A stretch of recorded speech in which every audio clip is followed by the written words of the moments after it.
Fresh meat.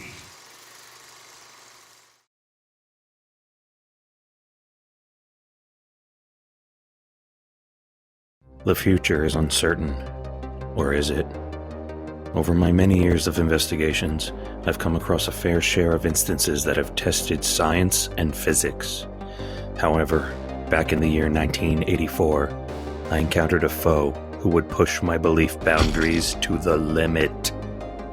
I'm Special Agent Casper Bollocks of the Covert Federal Division of Unexplained Phenomena, and this is Behind the Movie Killer.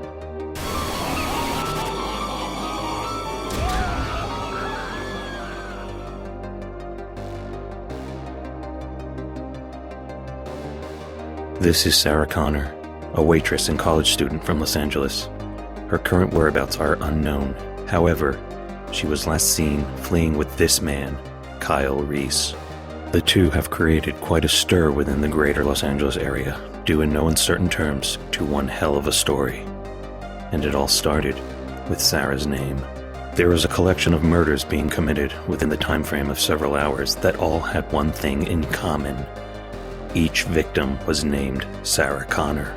The press had labeled it the phone book killings, which brought the case up to a level of strangeness that provoked the authorities to call on me. I was put in contact with Lieutenant Ed Trexler and Detective Hal Vukovich, and was quickly brought up to speed.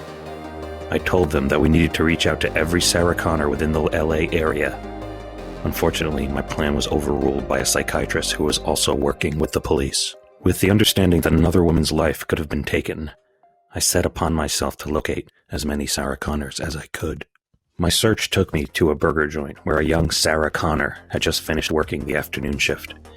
After showing my identification, I was informed by the manager that she and a fellow waitress were going out to a club for the evening. When I got to the club, I observed a mass exodus. I could hear gunshots coming from inside and was convinced I'd found the killer's next target. After interviewing a few clubgoers, I discovered that a young woman fitting the description of Sarah Connor had escaped, along with a man who returned fire against the attacker. This was getting more and more interesting. I also was able to get a description of the initial attacker. Trenchcoat, leather, chains, kind of like a rock star, on steroids. In LA 1984, that basically described nearly every male adult who was hip. Luckily, I got word of a police chase happening nearby on the police scanner in my car. The chase concluded abruptly in a parking garage. I arrived in time to see Sarah Connor and her rescuer being taken into custody by Lieutenant Traxler's officers. However, the vehicle, driven by the pumped-up rock and roll attacker, was empty. With the police heading back to the station, I took it upon myself to track down the killer. While driving past a condemned apartment complex, I caught sight of someone rather large climbing the fire escape and then into an open window. My instincts were batting 1,000 that night, so I parked my car and climbed out the fire escape. As I peered through the window, I immediately discovered that the situation went beyond a phone book killer. The suspect was repairing himself, literally. Beneath his skin was metal and wires. I kid you not. Suddenly, I watched as he popped out his own eyeball, revealing a glowing red light. I had to get Lieutenant Traxler. I stepped down the fire escape ladder, which led out a very unfortunate creak. The suspect came to the window and saw me. He fired his shotgun, causing the ladder to snap. I fell to the ground and lost consciousness. By the time I came to, I was informed that the suspect had attempted to kill Sarah Connor once again, at the police station. More than a dozen police officers were killed, yet somehow Sarah and her protector escaped. Her protector's name was Kyle Reese, and I was told that he claimed to be from the future, sent back through time to literally protect Sarah from the giant robot, who apparently was also sent back through time. Unfortunately, I never got a chance to speak with Kyle Reese, as he was found dead.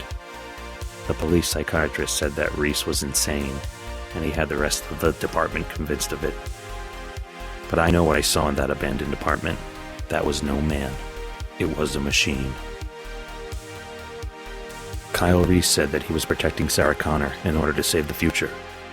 I don't know exactly what that meant, but I do know that once he was dead, the cops never found a trace of that big robotic rock and roller that Reese deemed as a Terminator. Or Sarah Connor for that matter. They both vanished. I wonder who completed their mission first, Reese or the Terminator.